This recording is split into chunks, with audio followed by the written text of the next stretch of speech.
le podcast DRH. À la rencontre de celles et ceux qui gèrent les ressources humaines pour faire réussir le service public local en petite couronne. Bonjour et bienvenue dans cette série qui vous emmène à la rencontre des professionnels des ressources humaines dans la fonction publique territoriale. Découvrez avec nous leur quotidien au cœur de la petite couronne d'Île-de-France. Dans ce nouvel épisode, je vous emmène à Arcueil, à la rencontre de Laurence Polti. Avec les plantes, c'est hyper important. Et puis, ça déstresse aussi certaines personnes qui arrivent un peu stressées dans mon bureau. Donc, oui. Directeur des ressources humaines de la ville depuis septembre 2022, il accompagne avec son équipe d'une douzaine de collaborateurs les quelques 600 agents permanents de cette commune du Val-de-Marne. C'est son premier poste de DRH sur presque 30 années de carrière consacrée aux ressources humaines, notamment en tant que DRH adjoint dans les villes d'Antony et de Malakoff. Pour moi, DRH, c'est la même chose que de travailler en RH, c'est accompagner.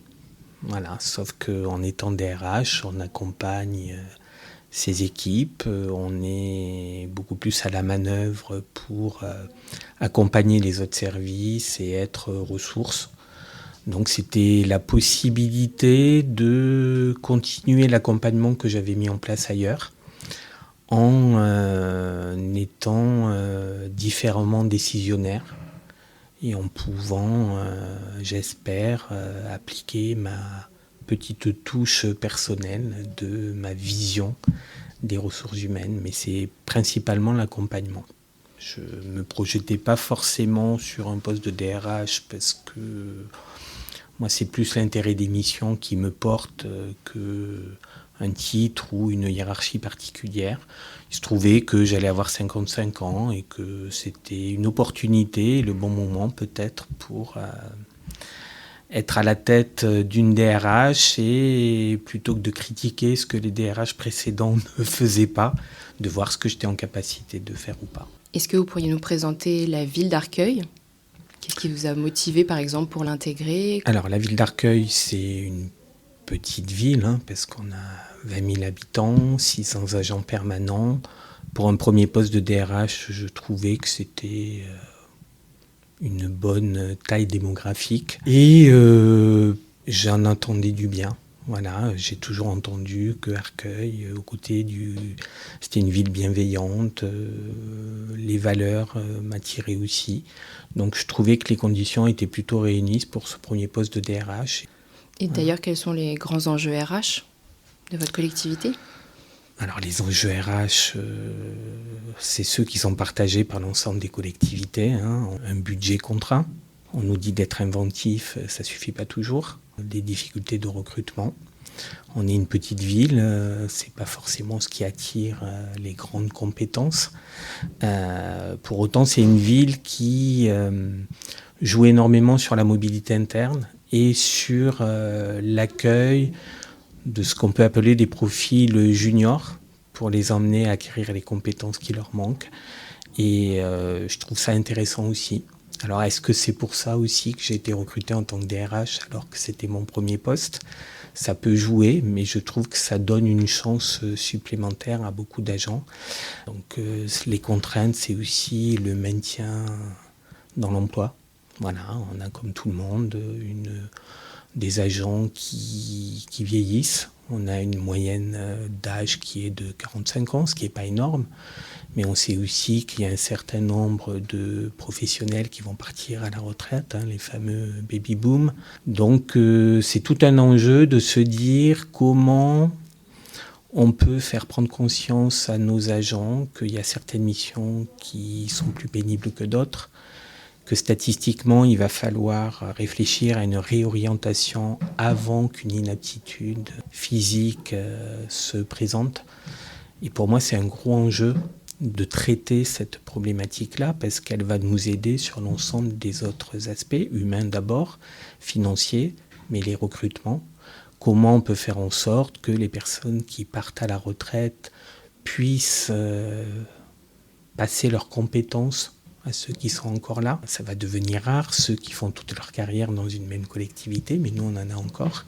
Donc il y a une véritable appartenance à la ville pour nos collègues. Concernant le maintien dans l'emploi, vous avez participé à un cycle de formation oui. qui a eu lieu du 16 octobre au 8 février. qui est organisé par le CIG Petite Couronne, en partenariat avec le CNFPT. Tout à fait, oui. C'est toujours difficile de s'extraire du quotidien pour aller en formation quand on a ces missions. Et celle-là, j'y tenais parce que c'est mon combat à moi. Et je trouve que c'est toujours difficile quand on est seul à son bureau de se dire voilà, moi je n'ai pas forcément de poste dédié pour les reclassements, pour les raisons notamment budgétaires. Il faut être inventif, oui, ok, ça a ses limites. Et on a toujours tendance un peu à se dire c'est pas possible, donc je vais me concentrer sur le reste, sortir du quotidien, partager avec d'autres DRH, avec le CIG, le CNFPT, des villes aussi qui sont venues témoigner. Et ces témoignages étaient importants parce qu'ils nous prouvent que sans forcément avoir plus de moyens que nous, on arrive à mettre en place des choses. Alors il faut qu'il y ait un portage, évidemment, c'est primordial. Mais je suis ressorti de ce cycle avec le sentiment que finalement c'était possible. Et en soi, c'est déjà un gros apport de cette formation-là. Est-ce que vous avez des exemples de grands dossiers que vous avez menés ou que vous êtes en train de mener ? Alors, les grands dossiers, c'est un peu compliqué puisque ce qu'il a fallu que je mène en priorité, c'était repositionner la DRH en tant que direction support. Pour diverses raisons, c'était, on peut le dire, un pôle qui n'avait plus beaucoup de crédibilité. De fait de l'absence de réponse, d'accompagnement ou de réponse dissonante. Donc ça a été ma première tâche et ça m'a pris une bonne année pour assurer, pour restaurer un lien de confiance et pour être perçu comme à la fois un interlocuteur crédible mais enfin un vrai service support. Avec toujours des choses qui sont à développer et à améliorer, mais pour autant, ce travail qui était un préalable à tous les autres travaux, je pense qu'il est fait et qu'il est réussi. Vous avez utilisé des moyens de communication pour y arriver ? Vous avez créé des J'ai supports ? utilisé ce que je suis. Moi, je suis quelqu'un de transparent, je dis les choses quand c'est possible, quand ça ne l'est pas. J'ai beaucoup communiqué. Pas avec des supports en particulier, même si on est en train de formaliser beaucoup de communication RH. Mais non, ça a été des rencontres, ça a été beaucoup d'écoute. Il y avait un énorme besoin d'écoute. Donc j'ai passé mon temps à recevoir individuellement, collectivement, quelles que soient les missions. J'ai pu résoudre avec l'aide de la direction générale certaines problématiques, certains dossiers et ça a vraiment redonné une crédibilité. Vous aviez mis en place aussi un journal interne ? Alors ça c'est assez récent, c'est-à-dire que moi ce que je souhaite c'est que les agents redeviennent ou deviennent acteurs de leur parcours. Et pour ça, il faut qu'on leur donne les moyens d'être acteurs. Et ça passe par une communication RH qui n'existait pas.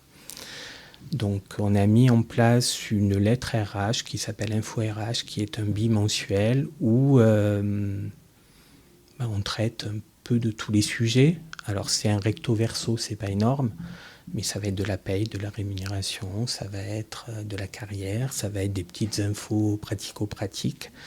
Donc ça fait quelques mois que c'est mis en place, c'est apprécié. Entrez. Je peux bien vous voir 5 minutes là ? Oui. On devait se voir pour le prochain Info RH. Oui. Début avril. Oui. On Donc, puisse mettre un petit peu en place les éléments à apporter. Vous m'aviez dit que vous aviez réfléchi à différents sujets. Oui. Alors, il y a la demande de congés pour faire un petit peu le point sur les congés restants, ce qu'ils peuvent prendre. Les soldes de congés. Oui. Carrière paye aussi, on nous réclame aussi souvent. J'ai remis en place, c'était la première réunion ce matin au niveau des réunions des nouveaux embauchés. Ça existait, mais c'était très institutionnel. J'ai souhaité qu'il y ait une demi-journée supplémentaire qui soit axée sur les seuls RH. Donc avec la présentation des gestionnaires, mes responsables de service et une présentation du pôle, des droits et des obligations, qu'est-ce que les formations obligatoires, voilà.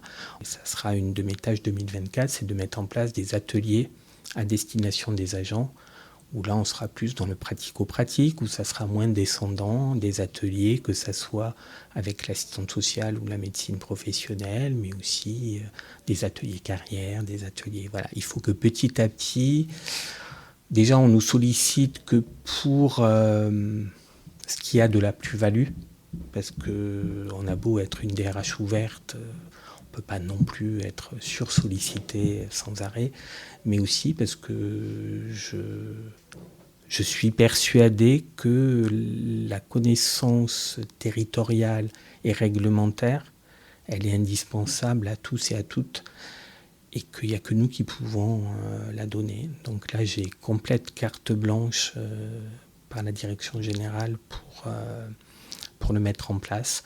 C'est quelque chose, moi, qui me passionne, et on sent bien qu'il y a cette attente-là qui existe, au vu des questions qu'on peut avoir dans ce type de réunion. Donc la communication RH, ça sera le fer de lance de toute façon de 2024.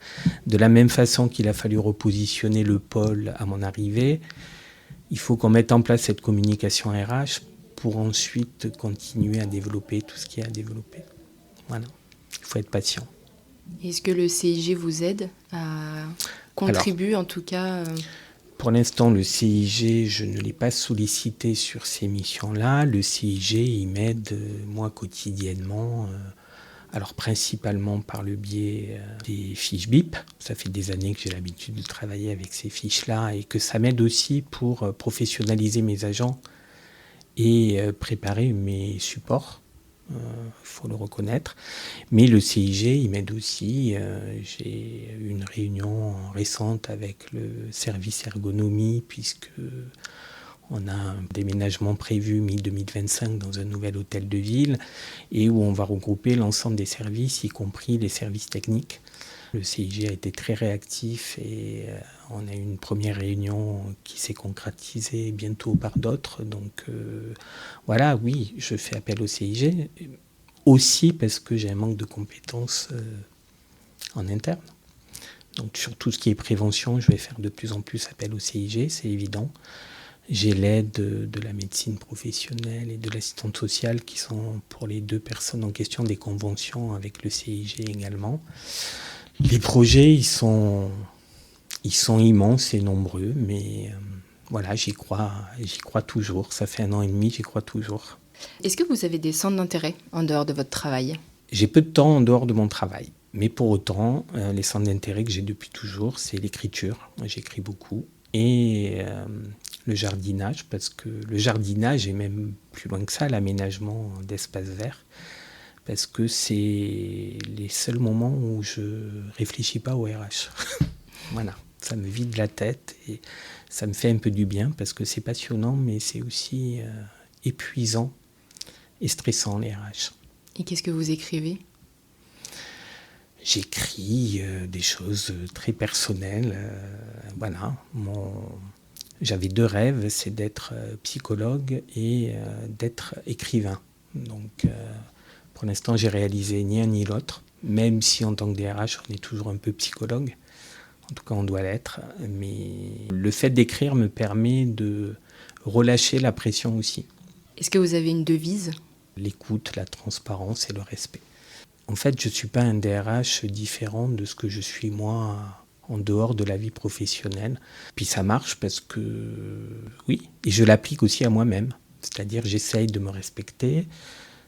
J'essaye de m'écouter, c'est pas toujours facile, mais je pense que la transparence et le respect, ça se ressent, et ça m'a aidé en tout cas dans ma prise de poste et dans le fait d'avoir réussi à repositionner la DRH en véritable interlocuteur.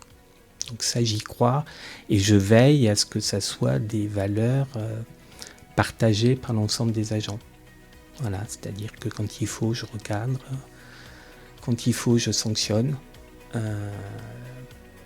C'est pas ce qui me plaît le plus dans ce poste, mais je pense que c'est nécessaire de rappeler que le savoir-être au travail est tout aussi important que le savoir technique. Merci beaucoup. Merci à vous.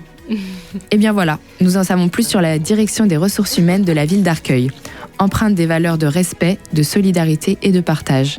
Merci à Laurence Polti et à ses équipes pour leur accueil et le temps qu'ils nous ont consacré.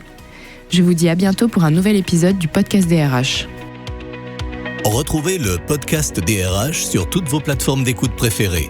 N'hésitez pas à partager, liker et commenter cette série.